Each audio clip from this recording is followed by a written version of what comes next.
Good evening. It is 10 p.m. here in Seoul. I am Adi, the AI anchor with the headline news. Susa in Seoul is now connected to Dongtan, Gyeonggi-do province in just 20 minutes through the first-grade train express line, GTX-A, which starts operations on Saturday. President Yoon on Friday attended the opening ceremony at Susa Station and said, "It's a day of public transportation revolution for the nation." The line for now will stop only at Seongnam Station in between, but Gusong Station will open in June. The fare rate changes depending on the distance, but the cost of riding from Susa to Dongtan will be 4,150 Korean won, or about $3. Using the K-Pass card, a public transportation discount program, it costs 2,000 to 3,000 Korean won, or about $2. With continued mass resignations of trainee doctors and medical school professors, the Prime Minister met with directors of the country's Big Five hospitals in an attempt to find a way out of the situation. On Friday, Prime Minister Han asked the hospital chiefs to play a mediating role and convince doctors to return to their posts, saying that continued efforts from the government to communicate with them had been unsuccessful thus far.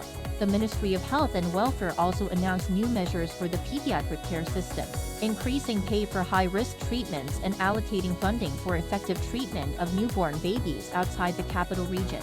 Meanwhile, the Korean Medical Association's newly elected leader held his first press conference on the same day, stating doctors would return to their respective workplaces when the time was right. The country's national tax revenue rose slightly for the first 2 months of the year, compared to the same period in 2023. The Finance Ministry released data on Friday that showed revenue from January to February stood at some $40 billion. That's a rise of nearly $3 billion on year. The ministry attributed this mainly to an increase in corporate and value-added taxes. For February alone, year-on-year tax revenue rose for the second straight month.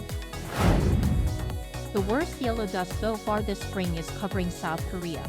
Starting from Thursday night, the peninsula has been blanketed by a severe yellow dust storm which was carried by winds from Inner Mongolia. Fine dust alert levels have also been raised to very bad, which indicates that the average hourly concentration of fine dust particles smaller than 10 micrometers in diameter is more than 150 micrograms per cubic meter.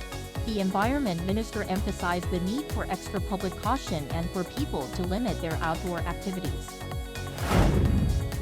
In other news, J-Hope, a member of BTS, has dropped a new album. Hope on the Street Vol.1 was released on Friday at 1 p.m. This comes despite J-Hope still completing his mandatory military service, from which he will be discharged in October. The album, which was recorded before he began military service, has 6 tracks, including the lead track Neuron, named after a dance crew he was part of before BTS. Through a handwritten letter, the rapper expressed hope for fans to get to have better understanding of him through this new album. His last album, Jack in the Box, Hope Edition, was released in August last year, just 7 months ago. That brings us to the end of tonight's AI headline news. Thank you for watching. Good night.